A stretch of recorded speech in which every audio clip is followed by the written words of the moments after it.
അന്നമ്മ മിസ്സേ, എന്താ പരിപാടി? സ്കൂളൊക്കെ തുറക്കാണല്ലോ. അതെ. അപ്പൊ നമുക്ക് കുറച്ച് സാധനങ്ങൾ വാങ്ങണ്ടേ? എന്തായാലും വാങ്ങണം. അപ്പൊ നമുക്ക് പോയാലോ? പോയാലോ? എന്നാ വാ.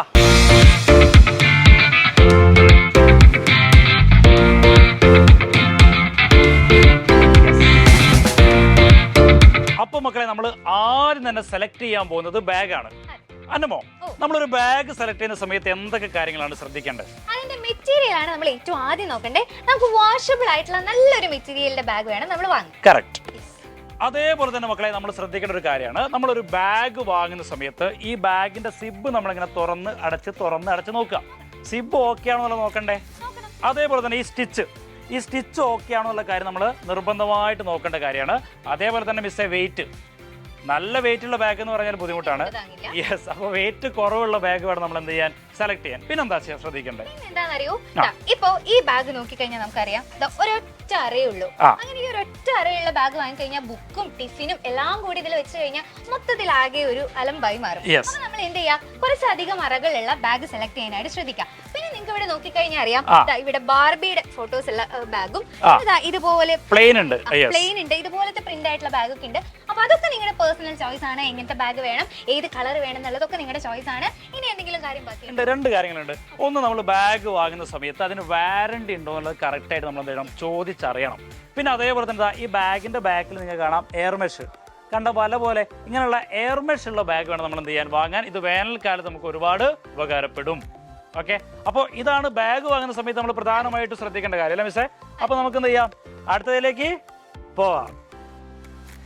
അപ്പൊ മക്കളെ, നമ്മൾ അടുത്തതായിട്ട് എടുക്കാൻ പോകുന്നത് ബുക്കാണ്. നമ്മൾ ബുക്ക് സെലക്ട് ചെയ്യുന്ന സമയത്ത് എന്തൊക്കെ കാര്യങ്ങളാണ് ശ്രദ്ധിക്കേണ്ടത് എന്ന് ചോദിച്ചു കഴിഞ്ഞാൽ, ആദ്യത്തെ കാര്യം, ബുക്കിന്റെ പേജിന് നല്ല ക്വാളിറ്റി വേണം എന്നുള്ളതാണ് ആദ്യത്തെ കാര്യം. പിന്നത്തെ കാര്യം ശ്രദ്ധിക്കേണ്ടത്, നമ്മൾ ബുക്ക് സെലക്ട് ചെയ്യുമ്പോൾ അതിന്റെ കവർ പേജിലെ കവർ പേജിന് ഒരു പ്ലാസ്റ്റിക് കോട്ടിംഗ് ഉള്ള, ഒരു ലാമിനേഷൻ ഉള്ള ബുക്ക് വാങ്ങാനായിട്ട് ശ്രദ്ധിക്കാം. നമ്മളിതാ മഴക്കാലൊക്കെയാണ്, അപ്പൊ എന്താണ്, നമ്മുടെ ബുക്ക് നനയാൻ ചാൻസ് ഉണ്ട്. അതുപോലെ തന്നെ നമ്മുടെ ടിഫിൻ ബോക്സിൽ നിന്ന് ഓയിലൊക്കെ വന്നിട്ട് ബുക്കിൽ പറ്റി പിടിക്കാൻ ചാൻസ് ഉണ്ട്. അപ്പൊ ഇത് നനയരുത് അല്ലേ? അപ്പൊ അതിന് വേണ്ടിയിട്ട് നിങ്ങൾ എന്ത് ചെയ്യുക, ഇതുപോലെ പ്ലാസ്റ്റിക്കിന്റെ ഒരു കോട്ടിംഗ് ഉള്ള കവർ പേജ് നോക്കി വാങ്ങാൻ ശ്രദ്ധിക്കാം. അത് നല്ല അടിപൊളി ഒരു പോയിന്റ് ആട്ടോ അന്നമ്മ മിസ് ഇപ്പൊ പറഞ്ഞ്, അത് നന്നായിട്ട് നോട്ട് ചെയ്യാം. അതേപോലെ തന്നെ നമ്മൾ ബുക്ക് വാങ്ങുന്ന സമയത്ത് ഈ ബുക്കിന്റെ സൈസ് ഏറ്റവും ചെറുത്, പിന്നെ അതിനേക്കാൾ കുറച്ചുകൂടി വലുത്, പിന്നെ അതിലും വലുത്, പിന്നെ ഏറ്റവും വലുത്, ഇങ്ങനെ ഒരുപാട് ബുക്സ് അവൈലബിൾ ആണ്. അപ്പൊ നിങ്ങൾക്ക് ഏതാണോ വേണ്ടത് അതിന് ആവശ്യമായിട്ടുള്ള ബുക്ക് മാത്രം വാങ്ങുക. ഓക്കെ, ഇതുപോലത്തെ 5 സബ്ജക്റ്റുകൾ എഴുതാൻ പറ്റിയ ബുക്സും ഇപ്പൊ അവൈലബിൾ ആണ്. അപ്പൊ നിങ്ങളുടെ ആവശ്യാനുസരണം ഏത് ടൈപ്പ് ബുക്കാണ് വേണ്ടത് അത് നിങ്ങൾ നോക്കാം.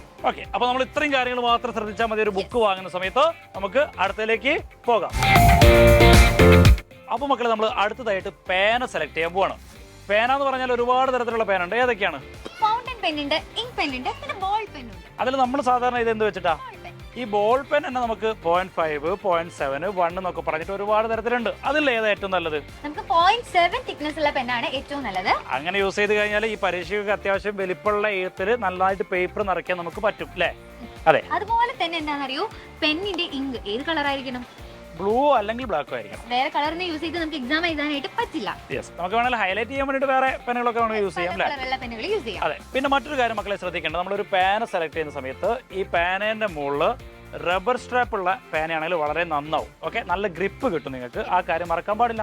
അതുപോലെ തന്നെ നമ്മൾ പേന വാങ്ങുമ്പോൾ എന്താണ്, നമ്മൾ സിംഗിൾ പീസുകൾ വാങ്ങും, അതുപോലെ ബൾക്ക് ആയിട്ടൊക്കെ പേന വാങ്ങാറുണ്ട്. അപ്പൊ നിങ്ങൾ ബൾക്ക് ആയിട്ട് പേന വാങ്ങുമ്പോൾ എന്ത് ശ്രദ്ധിക്കണം, നമ്മുടെ പേനയുടെ ടിപ്പിൽ ഒരു റബ്ബർ ക്യാപ്പ് ഉണ്ടായിരിക്കും. ആ റബ്ബർ ക്യാപ്പ് നമ്മൾ പേന യൂസ് ചെയ്ത് തുടങ്ങുമ്പോൾ മാത്രം മാറ്റുക, അല്ലെങ്കിൽ എന്ത് സംഭവിക്കും, അതിന്റെ ഇങ്ക് ലീക്ക് ആവാനും അതുപോലെ കട്ട് പിടിക്കാനും ചാൻസ് ഉണ്ട്. അതേപോലെ തന്നെ ഈ വേനൽക്കാലത്തൊക്കെ ആണെങ്കിൽ, നമ്മളിപ്പോൾ മെയിൻ എക്സാം ഒക്കെ വേനൽക്കാല സമയത്ത് ഉണ്ടാവുക, ആ ഒരു ടൈമിലാണെങ്കിൽ പേന ലീക്ക് ആവാനുള്ള ചാൻസ് കൂടുതലാണ്. അപ്പോൾ എപ്പോഴും ബൾക്കായിട്ട് വാങ്ങുന്നേക്കാൾ നല്ലത് സിംഗിൾ ആയിട്ട് വാങ്ങുന്നതാണ്. ഓക്കെ, പിന്നെ ഇത്രയേ ഉള്ളൂ പ്രധാനമായിട്ടല്ലേ. നമുക്ക് അടുത്തതിലേക്ക് പോവാം. ഓക്കെ, ഞാൻ ആ ഒരു സെക്ഷനിലേക്ക് പോവാം.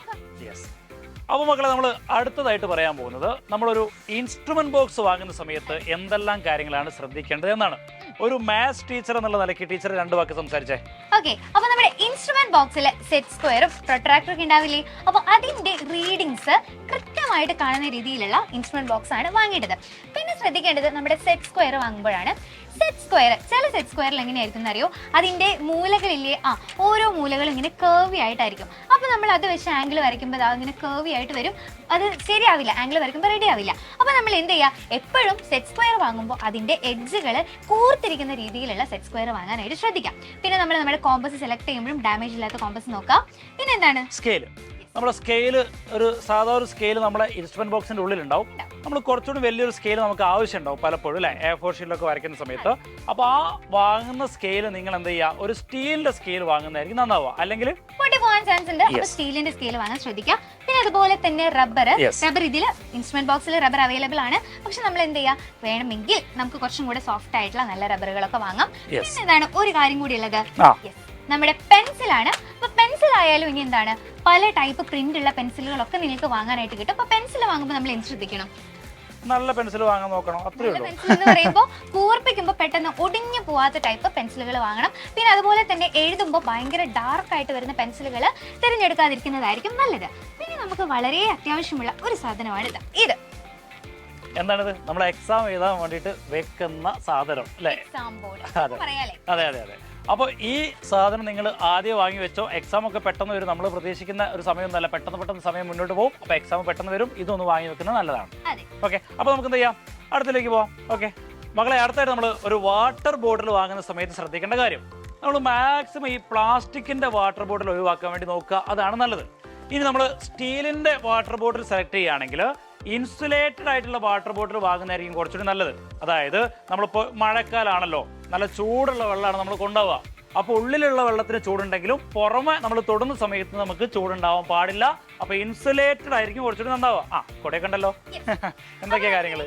കുട വാങ്ങുമ്പോൾ നിങ്ങൾ ശ്രദ്ധിക്കേണ്ട കാര്യം ഇത്രയേ ഉള്ളൂ, നമ്മൾ മഴ നനഞ്ഞു കഴിഞ്ഞാൽ കുട എന്താ ചെയ്യണം, ഉണക്കി സൂക്ഷിക്കണം. അല്ലെങ്കിൽ ഇതിന്റെ ഉള്ളില് തുരുമ്പ് വന്ന് ഇത് കേടാവാനുള്ള ചാൻസ് ഉണ്ട്.